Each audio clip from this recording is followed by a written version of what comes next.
तो जरासंध ने कहा, बहुत सुंदर बात कही है और इस बात का आश्रय लेकर हमको बहुत बातें याद आ गई जो हम बता ही देंगे आज। तो थोड़ा सा हृदय कड़ा करके बैठिएगा क्योंकि अब चैनल हम बदलने वाले हैं। राजन्य बंधवो ह्येते ब्रह्मलिंगानि बिभ्रति ददामि भिक्षितं तेभ्य आत्मानमपि दुस्त्यजम्। जरासंध कौन है? जरासंध वस्तुतः जन्म की दृष्टि से तो क्षत्रिय है, लेकिन संस्कार से राक्षस है। ये अपने पिता के यहाँ बड़े उपाय से जन्म लिया था। जिसके पिता को एक साधु ने, एक ऋषि ने फल दिया था कि भाई इस फल को अपनी पत्नियों को खिला देना तो तुम्हारी संतान हो जाएगी। और 2 पत्नियां थीं बृहद्रथ महाराज की, उन दोनों पत्नियों को आधा आधा फल खाने को मिल गया, तो बच्चा आधा आधा हो गया। एक माता के गर्भ से दायां भाग और दूसरी माता के गर्भ से बायां भाग। अब ये रानियां डर गई कि ये क्या अपशगुन है भाई, ये कौन सा बालक है। और मर गया बच्चा ना, आधा आधा कैसे जिंदा रहेगा, वो तो मर गया बच्चा, विकास ही नहीं हुआ ठीक से उसका। और उस बच्चे का दुर्भाग्य देखिए, उसको अंतिम संस्कार भी प्राप्त नहीं हुआ। दासी को कह के सड़क पर फेंकवा दिया बच्चे के शरीर को। तो जरासंध के साथ अन्याय ही हुआ। चलो ठीक है, हम मरे बच्चा पैदा हुए तो एक सम्मानित संस्कार कर दो ना उसका। उतना तो पशु का भी बच्चा दिखता है तो कोई मिट्टी दे देता है थोड़ा सा। अब उधर से एक जरा नाम की राक्षसी गुजरी। अब राक्षस तो भाई मांस ही खाएगा, और छोटे बच्चे, जब नया बच्चा जन्म लेता है तो उसके शरीर में गर्भ की गंध होती है, तीव्र गंध होती है नए बच्चे में। वो गंध उसको लगी, उसके मुंह में पानी आ गया। राक्षसी भैया वाह, इतना सुंदर कोमल छोटा बच्चा, इसका मांस तो स्वादिष्ट लगेगा। राक्षसी बुद्धि से सोचा। लेकिन ये राक्षसी कैसी राक्षसी? ये ब्रह्मा जी की पुत्री है। ब्रह्मा जी तो पूरा ब्रह्मांड बनाए हैं ना, उसमें देवता भी हैं, राक्षस भी हैं, सब हैं। तो जैसे त्रिजटा भी राक्षसी थी लेकिन अच्छी राक्षसी थी, वैसे ये जरा नाम की राक्षसी भी अच्छी राक्षसी थी। इसकी आराधना करते थे महाराज बृहद्रथ। बहुत से लोग राक्षसों की भी पूजा करते हैं। यज्ञमंडप में भी राक्षसों की पूजा हो रही है, बताऊं। निरति नामक राक्षस की पूजा रोज होती है यज्ञमंडप में। तो देवताओं की भी पूजा होती है राक्षसों की, क्योंकि वो पूजनीय राक्षसों में। विभीषण जी क्या हैं, प्रहलाद जी क्या हैं तो राक्षस कुल के ही, लेकिन वो सम्मानित होते हैं ना। तो निरति नामक एक राक्षस जो है वो दिक्पालों में आते हैं, तो देवताओं के ही समान उनकी पूजा होती है। राहु केतु क्या थे, राक्षसी थे ना, वो देवत्व के रूप में प्रतिष्ठित हुए। ऐसी जरा नाम की राक्षसी जो हैं वो भी शरीर से राक्षसी थी, लेकिन पूजनीय राक्षसी थी, इनकी पूजा होती थी। ये उस बच्चे का भक्षण करने के लिए आई, बच्चे को गोद में उठाया तो अनुभव किया कि ये तो राजा का बच्चा है, इसमें राजा का खून है, राजवंश है, और इसका पिता मेरा भक्त है, तो हम इसको नहीं खाएंगे, कृपा करेंगे इस पर। तो उसको जोड़ दिया, वो दायां बायां को ऐसे लगाया एक साथ और संधितो भव ऐसा कह दिया कि तुम जुड़ जाओ। वो जुड़ गया, संधि हो गई उसकी। जरा राक्षसी ने संधित कर दिया, इसीलिए उसका नाम पड़ गया जरासंध। और उसको बहुत पराक्रमी बना दिया इस राक्षसी ने। 10,000 हाथी भी जरासंध से नहीं लड़ पाते, अकेले 10,000 हाथियों का बल रखता था जरासंध।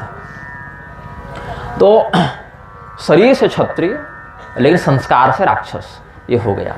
तो ये राक्षस बुद्धि, पराक्रम भी वैसा ही, सामान्य मनुष्य इसका सामना नहीं कर सकते, संगति भी वैसी ही। इसने चिंतन किया, राजन्य बंधवो हेते ब्रह्मलिंगानि बिभ्रते ददामि भिक्षितं तेभ्य आत्मानमपि दुस्त्यजम्। कि ये सब जो आए हैं तीनों ब्राह्मण बनकर हमारे पास, ब्राह्मण नहीं हैं, ये हैं क्षत्रिय। हमको अंदर से क्यों लग रहा है कि ये हैं क्षत्रिय, लेकिन ब्राह्मण का रूप बनाकर आए हैं तो कोई बात नहीं, फिर भी हम इनका तिरस्कार नहीं करेंगे। हम तो दुर्लभ से दुर्लभ वस्तु, यदि अपना भी कोई बहुत प्रिय हो, स्वयं को भी देना पड़े तो आज दे ही देंगे इनको, इतने तेजस्वी ये लगते हैं। क्यों दे देंगे? अगर ये छल करके भी हमसे कुछ लेने आए हैं, कपट करके भी लेने आए हैं, नकली ब्राह्मण बन के आए हैं, तो भी दे देंगे। क्यों? राजा बलि भी तो राक्षस थे, लेकिन राजा बलि ने, भले ही भगवान विष्णु कपट पूर्वक वामन बनकर आए थे, लेकिन राजा बलि ने कहा कि मैं दूंगा, तो उन्होंने दिया था। तो राक्षसों में भी ऐसे आदर्श महापुरुष हुए हैं। तो हम उसी घटना का स्मरण करते हुए, भले हमारा सब कुछ चला जावे लेकिन यश बच जावे, कीर्ति बच जावे हमारी, तो राजा बलि का स्मरण किया है जरासंध ने। और कहा कि अगर ये कपटी ब्राह्मण भी हैं, फिर भी अगर आज कुछ मांगेंगे तो हम इनको निराश नहीं करेंगे। बलेर्नुश्रूयते कीर्तिर विततादिक्ष्वकलमशा ऐश्वर्याद भ्रंसितस्यापि विप्रव्याजेन विष्णुना। भगवान विष्णु ब्राह्मण बनकर आए, राजा बलि ने सब दे दिया। तो आज ये अगर ऐसे ही कुछ रूप बदल के आए होंगे तो भी हम दे देंगे। श्रियं जिहीर्षतेन्द्रस्य विष्णवे द्विजरूपिणे जानन्नपि महिं प्रादाद वार्यमाणोऽपि दैत्यराट। फिर दैत्यों के आदर्श का स्मरण किया जरासंध ने। मरने के समय एक अच्छा काम यही किया है इसने। बाकी जीवन तो चाहे जैसा उठा पटक रहा, लेकिन मरने के समय इसमें बड़ी सद्बुद्धि आई। फिर कहा कि हम क्षत्रिय हैं और क्षत्रिय का जीवन ब्राह्मण के लिए ही होता है, क्षत्रिय के लिए अपना जीवन नहीं होता। तो इसीलिए उन्होंने कहा जीवता ब्राह्मणार्थाय कोनवर्थः क्षत्रबंधुना। यदि हम क्षत्रिय कुल में जन्म लेकर भी ब्राह्मणों को निराश करके अपने दरवाजे से लौटा दिए तो किस बात के क्षत्रिय। इसीलिए हमारा शरीर भी अगर नहीं रहा तो नहीं रहा, लेकिन हम इन ब्राह्मणों को निराश नहीं करेंगे। देहे न पतमाने न निहता विपुलम यश, कम से कम यश कीर्ति समाज में नाम तो होगा हमारा। तो बड़ा दृढ़ संकल्प करके इसने अब जोर से कहता है। ये तो मन में सोच रहा था ना, ये तो सोच रहा था मन में, दृष्ट पूर्वान चिंतय। उसको लग रहा है कहीं इनको हमने देखा है, देखा तो बहुत अच्छे से था, भगवान चढ़ चढ़ के मारे थे इसको, छाती में चढ़ के बैठ के मारे हैं इसको, देखा तो बहुत अच्छे से, बहुत निकट से है, लेकिन बढ़िया एकदम वेश। भगवान नटवर है ना, नटवर नागर नंदा, इतना सुंदर रूप बनाकर आए भगवान की, पकड़ नहीं पा रहा है, देखा देखा लग रहा है। तो इत्युदारमते प्राह कृष्णार्जुन वृकोदरान हे विप्रा व्रियताम कामो ददाम्यात्म शिरोपि वह। भगवान कृष्ण अर्जुन और भीमसेन को अपने सामने उपस्थित देखकर जरासंध ने कहा, हे ब्राह्मणों, आपके हृदय में जिस भी वस्तु की कामना हो आप कहिए, हम दे देंगे। और सुनिए, संकोच मत कीजिएगा, यदि आप मेरा मस्तक भी लेने आए हैं तो बोलिए, हम दे देंगे। अपने से जोड़कर कहा, क्योंकि राजा विरोचन ये प्रहलाद जी के पुत्र थे, बलि इन्हीं के पुत्र थे ना, प्रहलाद के पुत्र विरोचन, विरोचन के पुत्र बलि। तो विरोचन और इंद्र में युद्ध हुआ, तो विरोचन जीत गए, देवराजेंद्र हार गए। और देवराजेंद्र ने सोचा कि हम युद्ध लड़के तो विरोचन को पराजित कर नहीं पाएंगे, तो ब्राह्मण का रूप धारण करके गए और कहा, महाराज हम आपसे दान प्राप्त करने आए हैं। तो कहा कि मांगिए, क्या चाहते हैं, देंगे आपको दान, क्या चाहिए बोलिए। तो कहा कि अपना माथा काट कर हमको दे दीजिए। तो विरोचन समझ के, अच्छा आप तो देवराजेंद्र हैं, लेकिन चूंकि आप ब्राह्मण के रूप में आए हैं तो हम वेश मात्र का सम्मान करते हुए लीजिए, अपना माथा काट कर दे दिया आप। तब विजयी हुए हैं इंद्र। तो वही कहते हैं ददाम्यात्म शिरोपि वह। यदि आप वैसे ही कोई आए हो माथा मांगने वाले ब्राह्मण, तो भी आप बोल दीजिए तो हम दे दें आज आपको। इतनी बात जब अपनी ओर से कह दी जरासंध ने, तो सोचिए कि जरासंध अच्छा था कि बुरा था। फिर भी उसका पक्ष अधर्म का ही कहलाया, क्योंकि व्यक्तिगत रूप से अगर कोई व्यक्ति धर्म का पालन करे लेकिन उसके प्रभाव के कारण समाज के बाकी लोग अधर्मी होने लगे, या अधर्म को समर्थन देने लगे, या अधर्म की स्वीकृति देने लगे, या अधर्मियों को मौन रहकर प्रोत्साहित करता रहे, तो ऐसा व्यक्ति व्यक्तिगत रूप से चाहे कितना भी सत्यवादी हो, दानी हो, उदार हो, सामाजिकता के दृष्टिकोण से अधर्म को प्रोत्साहित करने के कारण वो व्यक्ति धर्म के पक्ष में नहीं कहलाता। इसीलिए इतना सुंदर विचार करने के बाद भी जरासंध को धर्म का पक्ष वाला नहीं बताया गया। अभी मेरे पास किसी ने एक वीडियो भेजा, सुबह सुबह एक वीडियो भेजा, कोई कथावाचक हैं जिनका नाम मुझे याद तो नहीं है, कोई शुक्ल हैं। आपको नाम याद है क्या? नहीं, वो तो आपका नाम है आपका नाम तो आपको याद ही होगा। अरे वो जो हमारे विरुद्ध कल बयान नहीं जारी किए थे, मेरी जीभ कटवा रहे थे ना कोई कल, कि निग्रहाचार्य सबकी निंदा करते हैं तो साधु संतों की निंदा करने वाले की जीभ काट लेनी चाहिए। हमने कहा भैया हम तो 97 में शरीर धारण किए, तुम्हारे गुरु तो 1950 से सबकी निंदा करते आ रहे हैं, उनकी जीभ के ऊपर भी ध्यान दो थोड़ा। तो हमने सदैव वही कहा है जो आचार्यों के लिए अनुकरणीय है, प्रोत्साहनीय है और धर्मशास्त्रों के मर्यादा का स्पष्टतया उपदेश करता। हम निंदा नहीं निग्रह करते हैं। मेरा नाम निंदाचार्य नहीं है, निग्रहाचार्य है ना। तो बात ऐसी हुई, अब जिन जिन लोगों के पाखंड का हमने विरोध किया है या शास्त्रीयता की दृष्टि से जिनकी आलोचना की है, समीक्षा की है कि देखिए धर्मशास्त्र का यह मत है और आप क्या उल्टी बात कह रहे हैं, क्योंकि समाज में जिन लोगों को धर्म के जगत में धर्मगुरु, आदर्श महापुरुष की दृष्टि से देखा जाता है, ऐसे लोग जो भी कहें, अब आप तो सब शास्त्र पढ़े नहीं, तो आप तो उनको देखेंगे जो वेश्य संत हों, साधु हों, तपस्वी हों, विद्वान हों, तो वो जब अगर कुछ ऐसा कह दें जो धर्मशास्त्रों की मूल परंपरा, विशुद्ध परंपरा के सर्वथा विपरीत हो जाए, तो आपके पास वह विवेक नहीं कि आप उसका परीक्षण करके उचित और अनुचित का निर्णय कर सकें।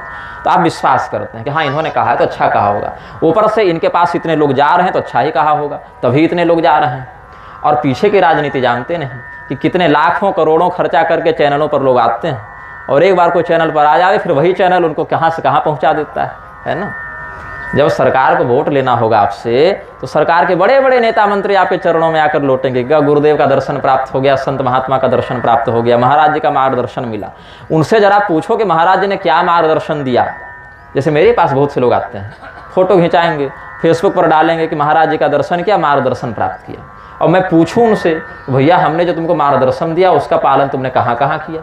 कोई पालन नहीं किया। तो भैया क्या मार्गदर्शन लेकर गए? तुम तो फोटो खिंचा कर गए, मार्गदर्शन तो लिया नहीं। और अगर मार्गदर्शन हमने दिया तो जरा हमें ही बताओ कि किस मार्ग के प्रति हमने तुम्हें भेजा और तुम गए कि नहीं गए। तो वहाँ कोई जवाब नहीं। तो यही करते हैं नेता लोग, किसी एक को इतना चमका दो, इतना बढ़ा दो कि वो व्यक्ति माने कि प्रधानमंत्री के बाद केवल जो है सो हम हैं। हमारे तो दो ही मित्र हो गए, एक भगवान दूसरे प्रधानमंत्री, ऐसी बात कह दें। और जब सरकार बदल जाए तो फिर जिसकी सरकार है फिर वो मित्र बन गया, ये भी कपट हो जाता है। तो ऐसी स्थिति में वो नेता क्या देखते हैं, इस व्यक्ति के पास लाखों चेले हैं, अगर हम इसके साथ उठने बैठने लगेंगे तो ये व्यक्ति हमें वोट दिलवाएगा। यही मात्र इतना है, और कोई उसमें मोक्ष नहीं, कोई धर्म अर्थ काम मोक्ष का जो शास्त्रीय प्रारूप उसमें कोई मतलब नहीं। बस यही जो है वास्तव नग्न सत्य है समाज का। फिर गुरु जी भविष्यवाणी कर देंगे कि अमुक व्यक्ति की सरकार बनेगी, अमुक व्यक्ति प्रधानमंत्री बनेगा, अमुक व्यक्ति मुख्यमंत्री बनेगा। तो माहौल बन गया, चेले कहेंगे हमारे गुरु जी इतने सिद्ध महात्मा। और उसके बाद अगर वहाँ पर वो जीत गए तो फिर 1 5 साल 10 साल जब भी उनकी सत्ता रही उतने दिन फिर गुरु जी को बढ़िया सुरक्षा बॉडीगार्ड सरकार के मिलेंगे। अरे देखो महात्मा जी के साथ 4 पुलिस वाले चलते हैं, बहुत पहुँचे हुए महात्मा। किस बात के पहुँचे महात्मा? अरे भैया आप पहुँचे हुए महात्मा तब हो जब आपके साथ पुलिस वाले नहीं, आपके साथ सुदर्शन चक्र चले, जैसे अम्बरीश के साथ चलते, तब ना पहुँचे हुए महात्मा हो गए। तुलसीदास जी बॉडीगार्ड लेकर चलते थे। भाई बजरंगबली हैं, रक्षा जिनको करनी है वो भगवान ने रक्षा करेंगे। और नहीं तो भैया जिसको मारना था, तो इंदिरा गांधी को तो बॉडीगार्ड ने ही गोली मारी थी ना। तो जो सुरक्षा करने के लिए खड़ा है तो क्या जरूरी है वो आपकी सुरक्षा ही करेगा? हो सकता है वो आपका विनाश का कारण स्वयं बन जाए। तो सुरक्षा मनुष्य नहीं करता, वो स्वयं सुरक्षित नहीं, वो क्या सुरक्षा करेगा? सुरक्षा मृत्यु से जो कर सके वो मनुष्य नहीं। यमराज के ऊपर किसका शासन है? जिसको यमराज प्रणाम करे वो भगवान सबके शासता है ना। तो यमराज जिससे डरें, भीर अपि यद् बिभेति, उन भगवान की शरण में रहो। क्योंकि बाकी की शरण में तो द्रौपदी भी गई थी, लेकिन उनको तुरंत पता चल गया कि बाकी उतने भी शरणागत वत्सल नहीं हैं, भगवान की शरण में रहना चाहिए। तो उसके बाद जब नेताओं का मन उचट जाता है इन गुरुओं से, उनको नीचे भी गिरा देते हैं। तो हमने, आप लोगों ने भी देखा होगा वो वीडियो जो कुछ सोशल मीडिया इत्यादि से जुड़े हुए हैं। और मुकेश अंबानी के लड़के का विवाह न हुआ तो उसमें बड़े बड़े लोगों को बुलाया था उसने, कुछ नेता भी थे, कुछ अभिनेता भी थे, कुछ धर्मगुरु भी थे, बहुत तरह के लोग आए थे उसमें स्वामी अभिमुक्तेश्वरानंद सरस्वती भी गए थे और रामभद्राचार्य भी गए थे, बागेश्वर धाम वाले सब गए थे ना। तो उस समय जो है इन्होंने कहा कि सबसे प्रामाणिक जगत गुरु हम हैं, सबसे प्रामाणिक धर्माचार्य हम हैं, हमको सिंहासन मिलना चाहिए। और वहाँ सिंहासन नहीं मिला उनको। तो भाई क्यों नहीं मिला? यदि आप वास्तव में प्रामाणिक धर्माचार्य जगत गुरु होंगे तो उनकी ऐसी हैसियत तो नहीं कि आपका अपमान करके भेज दें, जबकि वो तो विनम्र भाव से ही सबको बुलाए हैं। वो किसी का तिरस्कार करने तो बुलाया नहीं है, उनको अपना बिजनेस थोड़ी गिराना है आपके चेलों से गाली सुनकर। वो व्यापारी व्यक्ति है ना, आपका तिरस्कार करेगा, उसके सारे चेले उसकी कंपनी का बहिष्कार करेंगे तो उसका भी तो उसकी क्षति है ना। तो नेताओं के माध्यम से बता दिया गया कि देखो भैया तुम्हारी कोई भविष्यवाणी नहीं सटीक हुई, हमारे तो कैंडिडेट हार गए। उसके बाद देखो तुम अगर ठीक से काम नहीं करोगे तो ये बात है। अभी अभिमुक्तेश्वरानंद सरस्वती जी पद यात्रा निकाल रहे थे गौ माता की रक्षा करने के लिए, पूरे भारत के हर राज्य में गए, कहीं कहीं तो उनको रोक भी दिया गया पूर्वोत्तर में, लेकिन गए, गाय के लिए लड़े, सबसे संघर्ष किया। अलग अलग विरोधी लोगों को भी एक मंच पर लेकर आने का प्रयास करते रहे कि चलो ठीक है हमारे आपस में झगड़े भले हो, मतभेद भले हो, लेकिन कौन सा ऐसा व्यक्ति है जो गौ को माँ न माने? हिंदू हो तो हर व्यक्ति तो गाय को अपनी माँ मानेगा ना, चाहे किसी संप्रदाय का हो, किसी का चेला हो। तो गाय के लिए सभी हिंदुओं को एकजुट होना चाहिए, ऐसा उन्होंने कहा। तो हमने उससे में कहा था कि ये जितने लाखों की भीड़ प्रदीप मिश्र के कार्यक्रम में और बागेश्वर के कार्यक्रम में आती है, उन्हीं में से वही लोग फिर जाकर गौ माता के लिए भी तो लड़ सकते हैं। बताइए, इतने वर्षों से कहा जा रहा है कि भारत स्वतंत्र है, पूरी के शंकराचार्य अपना छत्र सिंहासन छोड़कर बैठे हैं कि जब तक गाय की एक भी बूंद खून भारत में गिरेगी, अब कोई कहीं चुपके से काट दे अलग बात है, लेकिन जिसको विधिक मान्यता प्राप्त हो, ऐसा अगर अन्याय होता रहेगा तो हम सिंहासन पर नहीं बैठेंगे, छत्र का प्रयोग नहीं करेंगे। ये पूरी अभी वाले नहीं, पहले के आचार्य नहीं परित्याग कर दिया, जिसकी मर्यादा आज वाले भी निभा रहे हैं। तो सभी हिंदुओं को ये सोचना चाहिए कि आप चाहे किसी भी प्रकार से विभाजित हों, अपने संप्रदाय को लेकर, अपने आचार्यों को लेकर, अपने इष्ट को लेकर, अपने मंत्र को लेकर, अपने समाज जाति समुदाय को लेकर बटे हों, लेकिन कम से कम गौ को लेकर तो एकजुट सबको होना चाहिए। ये बहुत उत्तम विचारधारा थी। तो हमने यही कहा था कि धीरेन्द्र शास्त्री को भी जाना चाहिए, लेकिन हुआ क्या था, धीरेन्द्र शास्त्री का सबसे पहले विरोध स्वामी मुक्तेश्वरानंद सरस्वती ने ही किया था। धीरेन्द्र शास्त्री नहीं गए उनके यहाँ, हमने वीडियो बनाकर भी कहा था, जबकि उस समय तो धीरेन्द्र का ही साथ हमने दिया था। जब मुक्तेश्वरानंद जी ने चुनौती दी थी तब हमने ही धीरेन्द्र का साथ दिया था, लेकिन नहीं गए। तो नेताओं के कहने पर अब हिंदू एकता यात्रा निकाल रहे हैं। और हिंदू एकता बढ़ाने के लिए क्या किया, तो ब्रह्मा विष्णु महेश को जो देवता नहीं मानेगा, क्या वो हिंदू है? नहीं है। लेकिन उसी अम्बेडकर के गले में माला डाल दी और कहे कि भैया ये तो हिंदू एकता बढ़ा रहे हैं। अभी फिर देखा कि बाएं हाथ से पानी पी रहे हैं। अभी एक वीडियो आज देखा हमने, बड़ा अपमानजनक लगा हमको। मैं अपने लिए नहीं कह रहा हूँ, तुम्हारे लिए कह रहा हूँ। खली कोई पहलवान है दिलीप सिंह राणा, तो खली बड़ा लंबा चौड़ा दिखता है, उसको बुलाया है वहाँ। तो भैया जहाँ नेता अभिनेता ऐसे लोग आते हैं भीड़ जाती है ना। अभी मेरी कथा में 100-50-500 जो भी लोग हैं, और कहीं पर कोई नेता अभिनेता आ जावे, कोई हीरो हीरोइन आ जावे तो हजारों लाख लोग पहुंच जावे। ये मानसिकता है समाज की, ये कलयुग का प्रभाव है।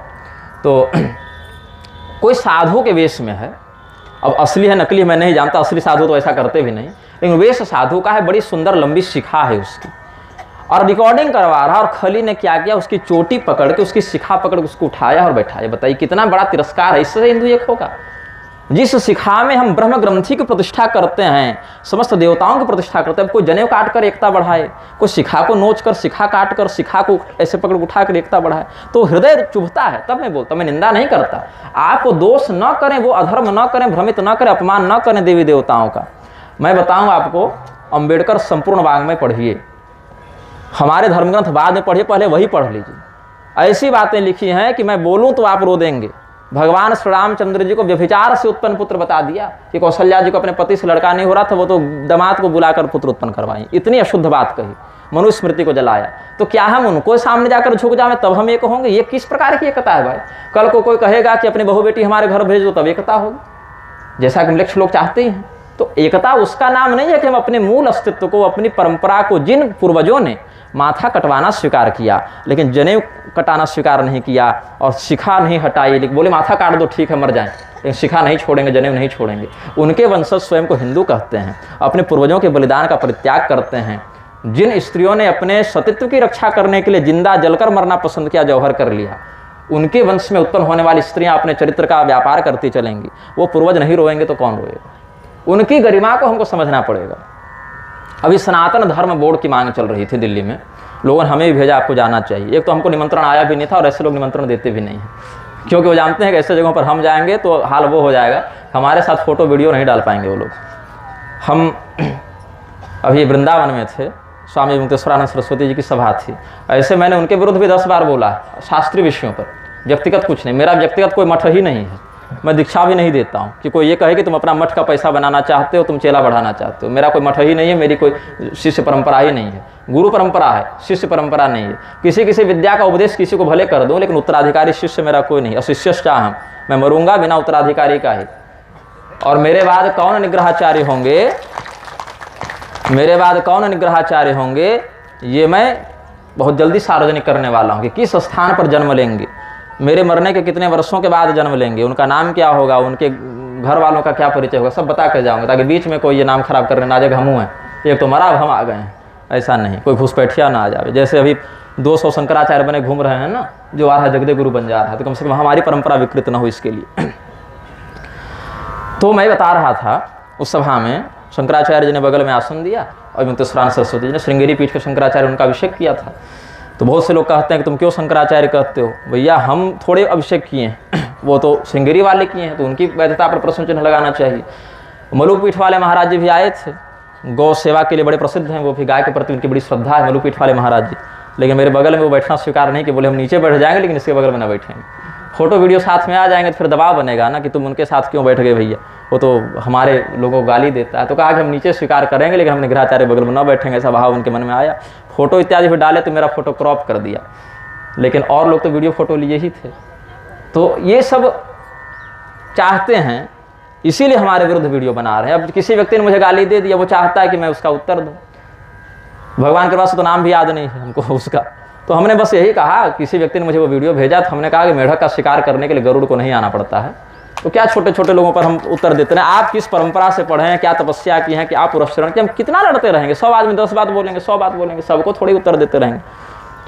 लेकिन यही वीडियो वो फिर हमारे विरोधियों को दिखाएंगे कि देखो हमने निग्रहाचार्य को गाली दी, तो वहाँ सहानुभूति लेंगे, फिर उन आचार्यों की कृपा प्राप्त करके नेताओं से सटेंगे, फिर इनका भी कुछ कमाई धमाई बढ़े, इनके भी कार्यक्रम बढ़े। ये सब बातें हैं राजनीति की।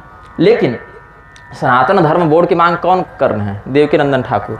देवकीनंदन का एक वीडियो हमने देखा था, कह रहे थे कि बस काशी मथुरा अयोध्या हमको दे दो, हम अपने से तुमको 300 मस्जिद बना कर देंगे। किसकी ज़मीन पर बना देंगे भैया? भारत भूमि में कौन सा व्यक्ति मस्जिद बनाने के लिए ज़मीन दे रहा है? और 3 मंदिर के अलावा क्या बाकी मंदिर का सम्मान नहीं है, उनकी प्रतिष्ठा नहीं है? ये तो पॉलिटिकल केंद्र बना दिए ना। तो 300 मस्जिद आप बनाने की बात करते हैं, फिर सनातन धर्म बोर्ड चाहिए। अभी 6 महीना पहले तमाशा ईमेल भेजो वक्फ बोर्ड हटाना है, ईमेल से कानून कब से बनने लगे? और फिर हिंदुओं पर दोष दिया जाएगा कि तुम एकजुट नहीं हो, तुम्हारे ईमेल कम पड़ गए इसीलिए हम ये कानून नहीं बना सके। अरे भैया 10 साल से 15 साल से तुम्हारी सरकार है, तुम जो चाहो सो बनाओ, जो चाहे सो मिटाओ। इससे पहले कौन कानून लाने और हटाने के लिए तुमको करना पड़ा? रोज यहाँ हमारे मंदिर टूट रहे हैं, गौ माता मर रही है और सारे वर्णाश्रम की दुर्गति हुई है, तुमको ईमेल चाहिए हमारा? वोट दिया उसी समय ना समर्थन दिया भैया कि हमारी मांगे हमारी चाहत, उसी समय कह दिया। और अब वक्फ बोर्ड नहीं हटा तो फिर सनातन धर्म बोर्ड लाओ। इसके लिए मांग क्यों करनी पड़ रही है? जब सरकार धर्म सम्मत है तो आपको मांग नहीं करनी चाहिए, आपको तो आदेश देना चाहिए, होना चाहिए, हो जाए। लेकिन ये कड़वा सत्य जो है, बोलना भी कठिन है, सुनना भी कठिन है, समझना भी कठिन है। तो पूरी के शंकराचार्य जी ने बड़ी अच्छी बात कही कि बोर्ड का गठन हो गया, ठीक है, उसमें शासन किसका चलेगा? इन्हीं नेताओं का चलेगा, इन्हीं नेताओं के द्वारा लाए गए गुरुओं का चलेगा। फिर क्या होगा? मोहन भागवत कहेंगे कि तुम्हारे बगल में अगर कोई गौमांस खा रहा है तो भी सामाजिक समरसता को ध्यान रखते हुए सहन कर लो और शास्त्रों को बदल दो। ये बयान आया था। तो ऐसे लोग फिर क्या करेंगे? अभी आप कथा भी कर रहे हैं, सुन भी रहे हैं, कल को सनातन धर्म बोर्ड आ जाए और कहे कि नहीं नहीं ये कथा तो नहीं होगी, भागवत महापुराण में प्रक्षिप्त है, ये अंश ही कथा में नहीं कहा जाएगा, तो कहेंगे अच्छा हिंदुओं का बोर्ड कह रहा है भैया तुम कैसे कथा कहें? तो आपके घर की पूजा में, मंदिर में कैसी पूजा होगी? तो मंदिर का ट्रस्ट तय कर रहा है, ट्रस्ट बना के पहले मंदिरों को कब्जा कर लिया। तो मंदिरों में जो शास्त्रीय परंपरा थी, वैदिकी, तांत्रिकी और मिश्रित परंपरा, ये परंपरा मंदिरों में चलती है। जैसे तिरुपति में जो परंपरा है, और तिरुपति की परंपरा वैखानसागम ग्रंथों से चलती है। वैखानसागम हमने नहीं बताया। विष्णुर नखर संभूतो ब्रह्मावे विखना मुनि, भगवान विष्णु के नाखून से ब्रह्मा जी का एक अवतार प्रकट हुआ था, उसको विखना कहते हैं। वही विखना मुनि का अवतार लेकर, उनका वर्णन भागवत में भी है। आप गोपिका गीत पढ़ेंगे तो विखनसार्थ तो विश्वगुप्त है ना, सख उदयवान सातताम के लिए वैखानस मत का प्रवर्तन करते हैं। तो तिरुपति बालाजी की जो पूजा होती है वो उस मत से होती है। इसको कोई कानून नहीं बना सकता, कोई हटा नहीं सकता, ये भगवान की अनादि अविच्छिन्न परंपरा है। ऐसे श्रीरंगम में जो पूजा होती है वो पूजा होती है पांचरात्रागम की विधि से। और पांचरात्रस्य कृत्स्नस्य वक्ता नारायण स्वयं, भगवान नारायण स्वयं पांचरात्रागमों के उपदेष्टा हैं। भगवान ने स्वयं बताया है कि मेरी पूजा का यह विधान है। बोर्ड बनने से क्या होता है? लड्डू में चर्बी मिला दी जाती है, यही ना होता है बोर्ड बनने से। तो बोर्ड से धर्म नहीं बचता है, संस्था समिति से धर्म नहीं बचता है, जब तक हृदय में शास्त्र की वह आज्ञा, हृदय में शास्त्र का वह आख्यान स्थापित नहीं होगा। आप चिंतन नहीं करेंगे कि हम कहाँ से चले हैं और वहाँ पर क्या हमसे प्रमाद हो रहा है, क्या हमसे आलस्य हो रहा है, तब तक वो बोर्ड नहीं सुरक्षा करेगा ना। अभी वो एकता वाली यात्रा में आपके गुरु जी को भी हमने संदेश भिजवाया था। आयोजक परिवार भी राघवाचार्य स्वामी जी के शिष्य हैं, तो हमने विद्याभास्कर स्वामी जी को संदेश भेजा कि स्वामी राघवाचार्य जी बड़े वर्णाश्रम समर्थक हैं, मंचों पर बड़ा प्रखर वक्तव्य देते हैं वर्णाश्रम के समर्थन में। और इस यात्रा में अगर वो चले गए, क्योंकि अयोध्या में नहीं गए थे गौ माता की रक्षा करने के लिए, हम उनसे मिले थे एक दिन पहले, लेकिन अयोध्या में वो नहीं गए उस यात्रा में, कुछ राजनीतिक कारण थे उनके।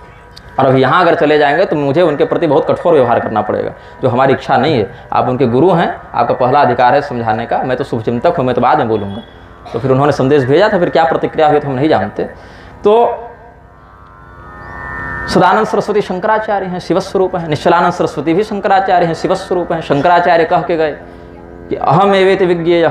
शंकराचार्य जी की गद्दी पर जो भी मान्य आचार्य प्रतिष्ठित होते हैं वो शंकराचार्य के ही स्वरूप हैं, शिवस्वरूप हैं। तो हिंदू कैसे भ्रमित नहीं होगा? एक शंकराचार्य अगर जाकर कहें कि सनातन धर्म बोर्ड का गठन होना चाहिए और दूसरे शंकराचार्य कह दें कि नहीं होना चाहिए, गलत है, तो हिंदू किसका सम्मान करे, किसका विरोध करे? किसी एक शंकराचार्य की बात मानेगा तो दूसरे का अपमान होगा, दूसरे की बात मानेगा इनका अपमान होगा। तो हिंदू इतना स्वयं में विवेक नहीं रखता, उसको तो ये होश नहीं कि किस हाथ से पानी पीना है, किससे नहीं पीना है। तो कैसे वो व्यक्ति इतने गंभीर विषयों पर निर्णय कर पाएगा? वो तो गुरुजनों की ओर देखेगा ना। हमारे ऋषियों में भी मतभेद रहा है, ये सत्य है। जाबाली, कौंडिन्य, भृगु, भरद्वाज, मार्कंडे, दधीची, इन सभी लोगों ने अपने अपने संप्रदाय में उपदेश किया है। लेकिन जो मुख्य विषय है उसमें कोई मतभेद नहीं है। मतभेद कहाँ है? उपासना पद्धति में मतभेद है।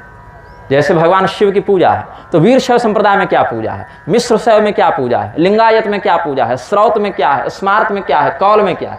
तो जैसे दूध है, अब दूध की चाहे दही बनाओ, चाहे दूध से खीर बनाओ, चाहे दूध रोटी खा लो, तो दूध के अलग अलग प्रयोग हैं। लेकिन ये इसमें अंतर नहीं है कि दूध कुतिया का हो कि गाय का हो, दूध गाय का ही होगा। उसमें ये थोड़े कहेगा कि दूध के अलग अलग प्रयोग हैं तो दूध का स्रोत भी अलग अलग हो जाए, ऐसा नहीं होता। तो सनातन धर्म में भागवत ले लीजिए, जैसे भागवत महापुराण में भगवान नारायण की उपासना का विधान शाश्वत शास्त्र के अनुसार है। और यहीं पर आप औपनिषदिक मत का आश्रय लेंगे उसमें कुछ भेद है, आगम पांचरात्रागम का आश्रय लेंगे तो उसमें कुछ और बात है। तो कुंभ भी लगने वाला है, उसमें भी बड़ा विवाद चल रहा है। अभी मुक्तेश्वरानंद सरस्वती जी का वक्तव्य आया कि मुसलमानों का कुंभ में प्रवेश बंद हो जाना चाहिए। पूरी के शंकराचार्य जी बोले कि क्यों बंद हो जाना चाहिए? रहीम कौन थे? मुसलमान ही तो थे। रस खान कौन थे? मुसलमान ही तो थे। तो अगर हम मुसलमानों का प्रवेश कुंभ में बंद कर दें तो भारी विडंबना हो जाएगी, दंगा हो जाएगा। अब बताइए इसमें क्या कहें? एक की बात मानते हैं, दूसरे से स्वयं विरोध होता है। तो इसमें निंदा कोई करना भी नहीं चाहेगा तो भी वह लगेगा, ऐसा प्रतीत होगा कि कोई किसी का समर्थन कर रहा है, कोई किसी का विरोध हो रहा है। और इसमें भ्रमित कौन होता है? इसमें हिंदू ही भ्रमित होता है। अब हम लोग तो प्रतीक्षा में थे सितंबर 2021 में, जब हमने स्वामी निश्चलानंद सरस्वती जी के मुख से सुना था कि भारत 3.5 वर्ष में हिंदू राष्ट्र बनेगा। बहुत से लोग हमारे पास आए थे कि इसमें आपका क्या मत है। हमने कहा शंकराचार्य जी ने क्या देखकर क्या सोचकर ऐसा बोला, क्योंकि भगवान जो हैं सदैव अपना काम आकर ही नहीं करते हैं। भगवान जो हैं वो अवतार स्वयं सदैव नहीं लेते हैं। बहुत से ऐसे संत, बहुत से ऐसे राजा, व्यासपीठ या राज्यपीठ, इसके माध्यम से भगवान शोधन करते हैं। भगवान की जो अवतार कथा है, आप देखिए भगवान ने जब आवश्यक था तो परशुराम के रूप में आकर, श्री राम के रूप में आकर, वराह, मत्स्य कूर्म, श्री कृष्ण इत्यादि के रूप में आकर असुरों का उद्धार किया। लेकिन वृत्रासुर को मारने भगवान नहीं आए, नमूची को मारने भगवान नहीं आए, इंद्र के रूप में भगवान ने वो कार्य कर दिया। आतापी वातापी को मारने भगवान नहीं आए, अगस्त मुनि के रूप में वो कार्य कर दिया। तो बहुत से धर्मरक्षक कार्य भगवान सीधे अवतार लेकर नहीं करते हैं, ये समझिए। पहले भागवत महापुराण में क्या कहा? जितने देवता हैं, जितने ऋषि हैं, जितने पशु पक्षी हैं, जितने मनुष्य हैं, सबों में भगवान का अंश है। भगवान के अंश से रहित कोई भी तत्व नहीं है। भगवान के अंश से रहित होकर कोई तत्व बन ही नहीं सकता है। भगवत अंश के विनियुक्त होकर से युक्त होकर ही वह तत्व स्थित होता है, अन्यथा नष्ट हो जाएगा। तो बहुत से ऋषियों के माध्यम से भगवान कार्य कर देते, तो हो सकता है आचार्यों के माध्यम से ऐसा कुछ कार्य होना होगा। अब पहले उस समय आ जाए। अभी सितंबर 2021 से देखें तो लगभग 3.5 साल हो जाएंगे कुंभ तक। तो हम लोग प्रतीक्षा में थे कि ऐसा कुछ हो, और 3 साल 2 महीने तो हो गए हैं 3.5 साल में। अभी स्थिति देखने में क्या है कि कह रहे हैं कि मुसलमानों का कुंभ में प्रवेश हो जाना चाहिए। तो रहीम और रसखान का उदाहरण दे रहे हैं। तो हम तो नहीं जानते कि कौन रहीम है, कौन रसखान है, और कौन लादेन है और कौन बगदादी है, हम तो नहीं जानते। हमारे गंगा जी जो हैं, भगीरथ जी जब लेकर आए, हमारी यमुना जी जब सूर्यदेव के माध्यम से प्रकट हुई हैं, किनके लिए हुई हैं? उन लोगों के लिए हुई हैं जो वेद पुराण धर्मशास्त्र में निष्ठा रखें। और अगर कोई अधर्म भी करता है, उन लोगों के लिए हुई हैं जो पहले अधर्म कर चुका हो किंतु अब उसके मन में ग्लानि हो, वह उस पाप का प्रायश्चित करना चाहता है। सबों के लिए अगर गंगा जी और यमुना जी का अधिकार दे दिया जाएगा तो फिर गंगा जी हो जाएंगी नाला, और बहुत जगहों पर हो भी गई यमुना जी। देख लो, तीर्थ की मर्यादा, तीर्थ का महत्व, तीर्थ का अनुशासन जो लोग नहीं समझते हैं, ऐसे लोग जब तीर्थों में वास करते हैं, तीर्थों में प्रवेश करते हैं, तब जाकर देवर्षि नारद के हृदय में पीड़ा होती है और वो कहते हैं कि तीर्थ का सार चला जाता है। अत्युग्र भूरि कर्माणो नास्तिका रौरवा जनाः ते प्रतिष्ठम तीर्थेषु तीर्थ सारस्ततो गतः। तो हम तो निवेदन करेंगे कि भाई हम तो मूर्ख हैं, त्रिकालदर्शी हैं नहीं, हम तो पहचान नहीं पाते कि कौन रसखान है और कौन बगदादी। तो पूरी के शंकराचार्य जी एक छोटी सी कृपा और कर दें, अपना शिविर लगाते ही हैं वो। तो सभी मुसलमानों को जो चाहते हैं कि कुंभ में आएँ, वो सभी मुसलमान पूरी के शंकराचार्य जी के पास चले जाएं। फिर उसमें वो देख लें अपने दिव्य ज्ञान से कि कौन सा रहीम है, कौन सा रसखान है, कौन सा लादेन है, कौन सा बगदादी है। और जो लादेन बगदादी उनको हटा दें और जो रहीम रसखान उनको अपना लें, क्योंकि ये परीक्षण की बुद्धि प्रशासन के पास तो है नहीं। अब मैं रहीम हूँ, मैं रसखान हूँ ऐसा कह के कोई आवे और किसी शिविर में बम बांध के फट जावे तो क्या इसके उत्तरदायी वो होंगे? नहीं होंगे ना, अपने आप को तो उत्तरदायी नहीं मानेंगे। तो तीर्थों की मर्यादा को बचाने के लिए आवश्यक है कि जो जिसका तीर्थ है, जो जिसका पर्व है और जो उसकी मर्यादा को समझता है, ऐसे लोगों का ही वहाँ पर प्रवेश होना चाहिए। तो केवल वक्तव्य देने से नहीं होगा, उसका व्यवहार में क्या प्रयोग किया जाएगा। आज क्या हो रहा है, मिशनरी वाले घुस रहे हैं कि नहीं कुंभ में, रामपाल वाले घुस रहे हैं कि नहीं, राम रहीम वाले जा रहे हैं कि नहीं। इसी कुंभ में ना 3-3 बार कल्कि अवतार की भी घोषणा हो गई और शास्त्रीय विधान से जगतगुरु और महामंडलेश्वर बनाए जाते हैं। अभी देखिए ना कितने बड़े बड़े सन्यासियों का शिविर लगेगा और विदेश से लड़कियों को बुलाकर नृत्य कराया जाएगा। मैं नहीं जा रहा हूँ कुंभ में, इस बार हम जंगल में बैठ के राम राम करेंगे, यही सब तमाशा देखने जावे कुंभ। तो इसीलिए सोचना चाहिए कि जिनको तीर्थों की मर्यादा का बोध नहीं, वो सब भी जब तीर्थवास करेंगे तो तीर्थ हो जाएगा बिजनेस का अड्डा, और बिजनेस से धर्म नहीं चलता है। धर्म त्याग, समर्पण और संतोष से चलता है। तो हम लोग को पहचान नहीं है भैया, आप जिनको रहीम रस खान समझते हैं उनको बुलाते रहे। रायपुर तो गए ही थे मुसलमान के यहाँ शंकराचार्य जी, तो उनको बुलाइए और उनको खूब आप परीक्षण से भगवान तक पहुँचाइए, अपने खर्चे पर रखिए और खिलाइए।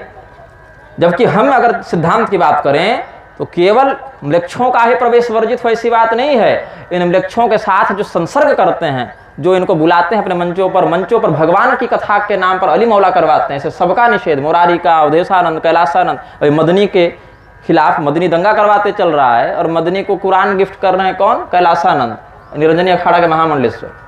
और सन्यासी तो कहा जाकर हम प्रणाम करें उनको। हम लोग स्त्री से पैर लगवाना पसंद नहीं करते, दूर से कहते हैं दूर से प्रणाम कीजिए। कंगना रनावत साथ हाथ में हाथ डाल के घूम रहे थे कैलासानंद केदारनाथ में, ये सन्यासी हैं। फोटो दिखा देंगे हम, ये सन्यासी हैं। और हो कंगना रनावत कोई अनुसुया नहीं, मतलब अनुसुया जी तो खैर परपुरुष का स्पर्श नहीं करेंगे, लेकिन कह रहे हैं कि मैं बीफ खाती हूँ, गोमांस खाती हूँ, वो भी कोई सच्चरित्रवती नहीं। और कौन है तो धर्म गुरु हैं, जगत गुरु हैं, महामंडलेश्वर। तब कष्ट होता है, तब हमारे मुख से सब बातें निकलती हैं। अभी रामभद्राचार्य ने क्या कहा था, हनुमान चालीसा में गलत है, ये सब बदल दो। अभी 3-4 दिन पहले रामभद्राचार्य ने अपनी चालीसा बनवाई है कि सब मेरी चालीसा पढ़ो, हनुमान चालीसा भूल जाओ। अनूप जलोटा से गवा दिया और उसमें अपने आप को भगवान कह दिया। रामभद्र स्वामी भगवंता, अलख अलौकिक अविरल संता, भगवान हो गए। एक स्वामी नारायण वाले अक्षरधाम बना के घनश्याम पांडे का मंदिर बनवा ही दिए थे।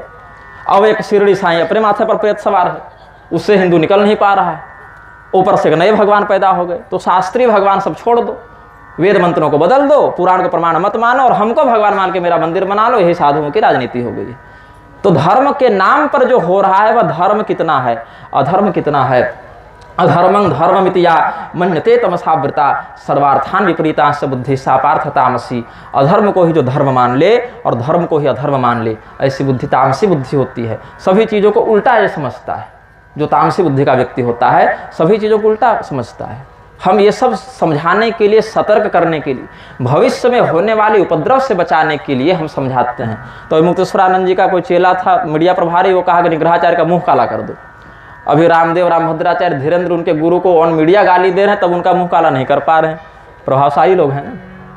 तो ये समझना चाहिए कि कौन सा व्यक्ति सिद्धांत के लिए कर रहा है, कौन सा व्यक्ति राजनीति के लिए कर रहा है, कौन सा व्यक्ति बैंक अकाउंट के लिए कर रहा है। और नहीं तो अंत में क्या होगा, सब कुछ को धर्म का नाम देने का दुष्परिणाम यह होगा कि एक दिन अधर्म की कोई परिभाषा नहीं बचेगी।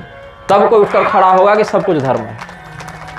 पर कम से कम ये विवेक बचा रहे, अधर्म किसको कहते हैं और धर्म किसको कहते हैं। जितने भी लोग म्लेच्छों का समर्थन करते हैं, वर्णाश्रम का विरोध करते हैं, इस्कॉन हो, जेकेपी हो, साईं वाले, अक्षरधाम वाले, गायत्री परिवार, आर्य समाज, रामपाल, सबों का कुंभ में प्रवेश निषिद्ध होना चाहिए। जो पुराण पर श्रद्धा न रखे, वेद पर श्रद्धा न रखे, वो सब कुंभ में प्रवेश निषिद्ध होना चाहिए। तब सनातन धर्म की रक्षा होगी। हम तो केवल मुसलमानों की बात नहीं करते, वर्णाश्रम पर, शास्त्र पर, वेद पर, पुराण पर, स्मृति पर, आगम पर और अपने विशुद्ध शास्त्रीय परंपरा पर जिसको पूर्ण निष्ठा हो और अधिकाधिक सामर्थ्य के साथ जो पालन करे, वही व्यक्ति कुंभ में प्रवेश करे, तभी उसका फल भी प्राप्त होगा। अन्यथा केवल ये कह देने से कि दंगा हो जाए, ये हो जाए, तो अब शूद्राधिकरण पूरा फाड़ के फेंक देंगे क्या पूरी के शंकराचार्य? क्या कह देंगे कि नहीं नहीं दंगा हो जाएगा, इसीलिए फिर तो धीरेन्द्र शास्त्री कह ही रहे हैं जात पात की करो विदाई सारे हिंदू भाई भाई, तो क्या गलत कह रहे हैं? फिर जब यही करना है तो मुसलमान से तो बढ़िया है ना वो। तो वहां से आप कह रहे हैं कि आने दो नहीं तो दंगा हो जाएगा, तो कल को वो कहेंगे कि अपनी बहू बेटी दे दो नहीं तो दंगा हो जाएगा, अपने मंदिरों में हमको पुजारी बनाओ नहीं तो दंगा हो जाएगा। तो ब्लैकमेलिंग से धर्म नहीं बचता है ना, धर्म वीरता से, साहस से चलता है। तब एक महाराणा प्रताप होते हैं, तब एक कोई अपना क्षत्रिय धर्म निभाता है, तब कोई ब्राह्मण तैयार होता है, तब कोई क्षत्रिय, तब तुलाधार वैश्य बनते हैं, तब धर्मव्याध शिकारी होकर अपने स्वकर्म निष्ठा कारण नरोत्तम ब्राह्मण को उपदेश कर देते हैं, जाबाली को, जाजली को उपदेश कर देते हैं। तो ये समझना चाहिए कि आपकी परंपरा क्या है, आप किस पद पर बैठकर किस प्रकार का वक्तव्य दे रहे हैं। हम आपकी पीड़ा समझ रहे हैं कि पूर्व जन्म के किसी पाप के कारण कोई किसी घर में पैदा हो गया, अलग बात है, लेकिन जहाँ पैदा हुआ उसी के अनुरूप मर्यादा का पालन करेगा। रहीम और रसखान कुंभ में जाने के लिए प्रसिद्ध हुए थे क्या? भगवान के प्रति पूर्ण हृदय से समर्पित होने के कारण हुए। वो तो घर में भी हो सकता है, वो तो कहीं से भी भजन कर लेगा, अपना हरे राम कर लेगा। तो जहाँ पर विडंबना हो सकती है वहाँ अधिकाधिक सतर्क हो जाना चाहिए व्यक्ति को। केवल दानी, ध्यानी, नाम जापी ये सब हो जाने से कोई धर्म का पक्ष हो जाता है, ऐसी बात नहीं है। अभी इस वक्तव्य के कारण भी हमको खूब गाली पड़ेगी, लेकिन अब हमारा हृदय भी कठोर हो गया है, अब मैं सह लेता हूँ। और भगवान की कृपा से सहनशीलता का मेरा अभ्यास बढ़ता जा रहा है। अब तो सहनशीलता भगवान की कृपा से ऐसी हो गई है कि अगर कोई उनका चेला भी खड़ा होकर वो जूता भी फेंक दे तो हम हंस के टाल दें कह दे करा जाओ भैया ठीक है, तुम भी हड्डी चमड़ा शरीर में मरोगे, हम वो मरेंगे, लेकिन जब तक गूंगा नहीं हुए हैं तब तक तो बोलेंगे। क्योंकि फिर यमराज पूछेंगे ना कि जब तुम जानते थे कि शास्त्र का यह मत है और तुम गूंगे भी नहीं थे तो बोले क्यों नहीं समय पर इसीलिए बोल देते हैं। भगवान ने जरासंध से वरदान में भिक्षा में क्या मांगा? युद्धम नो देहि राजेंद्र द्वंद्वसो यदि मन्यसे युद्धार्थिनो वयम प्राप्ता राजन्यानान्न कांक्षिण। राजन, हम अन्न की इच्छा से आए हुए ब्राह्मण नहीं हैं, हम युद्ध की इच्छा से आए हुए ब्राह्मण हैं। बोले हमको लगा भी था आपका शरीर देखकर, आप लोग भंडारा वाले पंडित जी नहीं हैं, आप लोग युद्ध वाले हैं। तो बताइए कैसा युद्ध चाहिए आपको, पहले बताइए आप लोग हैं कौन, अब थोड़ा ठीक से परिचय हो जाए। तो कहा कि असौवृकोदर पार्थस्तस्य भ्रातार्जुनोशयम् अनयोर्मातुलेयं मां कृष्णं जानीहि ते रिपुम्। ये हैं बलराम, ये वृकोदर भीमसेन, और ये इनके भाई अर्जुन हैं, और इनके बीच में मुझे देखो, मुझे बहुत अच्छे से तुम जानते हो, इन दोनों का मेरा भाई है, मेरा नाम है कृष्ण, पहचाने कि नहीं पहचाने। तो जब कहा भगवान ने अनयोर मातुलेयम माम कृष्णम जाने ही ते रिपुम, मैं इन दोनों का भाई हूँ, तुम्हारा शत्रु हूँ, मेरा नाम कृष्ण है। तो जरासंध खूब हंसा, पेट पकड़ पकड़ घंसा, बोले अरे रे तुम कृष्ण डरपोक, हमारे भय से मथुरा से भाग के द्वारिका चले गए और बीच में कभी दिखे नहीं ठीक से, आज हमारे दरवाजे पर आ गए, ये दुस्साहस, साक्षात मृत्यु के मुंह में आ गए। कोई बात नहीं, अरे मूर्ख, मैं तुझे युद्ध की भिक्षा दूंगा। आह चामर्षि तो मंदा, अरे मंदबुद्धि, युद्धम तरहि ददामि वह, हम तुमको युद्ध देंगे लेकिन तुमसे नहीं लड़ेंगे, तुम डरपोक हो, भाग जाते हो ना। भगवान बोले अच्छा, एक बार भागे उसको हर जगह प्रचार करता है, 17 बार हम इसको पीटे, हम उसकी एक बार भी चर्चा नहीं करता है, तो कैसा राजा है। बोले देखो अंततः जरासंध आज भी अपनी राजधानी में है और तुम मथुरा छोड़ के द्वारिका भाग गए, तो परिणाम अंततः किसके पक्ष में हुआ? भगवान बोले अच्छा चलो ठीक है, इसी में खुश हो जा तुम। 10 विषय हो और 9 विषय में फेल हो गया है, एक विषय में 100 में 100 ले आए, उसे हर जगह दिखाता है, तो चलो जाओ ठीक है। तो अर्जुन से लड़ लो, ये तो कभी किसी युद्ध से नहीं भागे ना, हमारा तो नाम चलो खराब हो गया, लेकिन अर्जुन तो अभी तक किसी युद्ध से नहीं भागे। तो कहा जरासंध ने कि नहीं अर्जुन तो खैर ठीक है, योद्धा हैं, लेकिन इनकी विशेषज्ञता धनुर्विद्या में है, ये धनुर्धारी अच्छे हैं और हम गदा युद्ध में निपुण हैं। तो गदा हम चलावें, धनुष बाण चलावें, तो ये संगति ठीक नहीं रहेगी। हम लोग पहलवान व्यक्ति है, हम लोग अखाड़े वाले पहलवान हैं, गदा चलाते हैं, मुदगर चलाते हैं। तो भीमसेन भी पहलवान है, शारीरिक बल भी बहुत है, गदा युद्ध में निपुण भी हैं।